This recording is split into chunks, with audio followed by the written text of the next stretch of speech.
જય હિન્દ દર્શક મિત્રો, હું જમીલ પઠાણ આપ જોઈ રહ્યા છો તીર સમાચાર। દર્શક મિત્રો, સ્થાનિક સ્વરાજ્યની ચૂંટણીના ભણકારા વાગી રહ્યા છે અને તેવામાં હવે આમ આદમી પાર્ટી કે જેણે વિધાનસભામાં છોટાઉદેપુર જિલ્લાની ત્રણેય વિધાનસભામાં સારો એવો જનમત મેળવ્યો હતો અને એટલા માટે જ હવે આવનાર સ્થાનિક સ્વરાજ્યની ચૂંટણીમાં પણ આમ આદમી પાર્ટી પોતાના ઉમેદવારો ઉતારવા જઈ રહી છે અને ખાસ કરીને છોટાઉદેપુર નગરપાલિકા કબજે કરવાનો આમ આદમી પાર્ટીએ એક નિર્ણય લીધો છે અને એટલા માટે આમ આદમી પાર્ટીના દેડિયાપાડાના જે ધારાસભ્ય છે ચેતર વસાવા આજે છોટાઉદેપુરની મુલાકાતે છે। તેમણે છોટાઉદેપુરના જે તેમના કાર્યકર્તાઓ છે તેમની સાથે બેઠક કરી છે અને ચૂંટણીને લઈને રણનીતિ કહી શકાય કે મૂર્તિયા પસંદ કરવાની સાથે કઈ રીતે ચૂંટણીમાં ઝંપલાવવું તેની તૈયારીઓ કરી છે।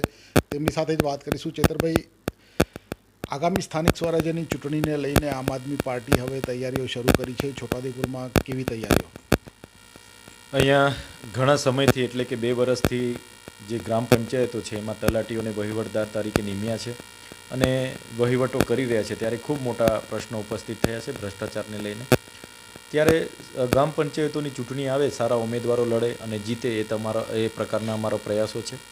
સાથે છોટાઉદેપુર નગરપાલિકાની ચૂંટણી પણ હમણાં ટૂંક સમયમાં છે તો અહીં પણ અમે બધા પ્રયાસો કરી રહ્યા છીએ કે 7 વોર્ડમાં જે અમારી પેનલ છે એ બને અને 28 જણને અમે ઊભા રાખી સારી રીતે ચૂંટણી લડીએ અને જીતીએ, જેથી કરીને આવનારા દિવસોમાં લોકોના જે સ્થાનિક પ્રશ્નો છે એનું નિરાકરણ લાવી શકીએ।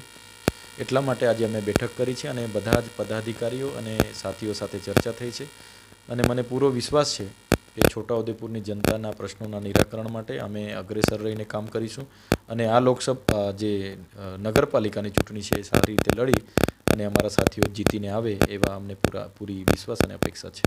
બિલકુલ ચેતરભાઈ, પણ સૌથી મોટો સવાલ તો એ છે કે અત્યારે ઇન્ડિયા ગઠબંધનમાં અત્યાર સુધી જે લડત લડી છે ચૂંટણીઓમાં અને સ્થાનિક સ્વરાજ્યની ચૂંટણીમાં આમ આદમી પાર્ટી એકલા હાથે લડશે કે પછી ગઠબંધનની સાથે? કારણ કે ચૂંટણી લડનારા જે મૂર્તિયાઓ છે તે પણ આ બાબતનું એ વિચાર કરી રહ્યા છે કે જો અલગ અલગ લડે તો શું થાય, તો એને ગઠબંધનનો જે નિર્ણય છે તે વહેલી તકે જાહેર થાય જેથી કરીને ચૂંટણી લડનારા તમારા જે સમર્થકો છે, કાર્યકર્તાઓ છે તેમને પણ કંઈક આમાં ખબર પડે।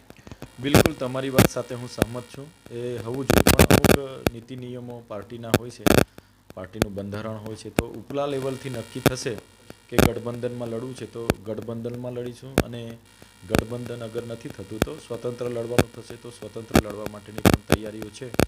આજે આપણે થોડા વહેલા મળ્યા છે પણ આવનાર સમય બતાવશે કે કઈ રીતના લડવું છે, પણ પૂરી તૈયારી છોટાઉદેપુર નગરપાલિકા લડવા માટેની અમારી છે। બિલકુલ।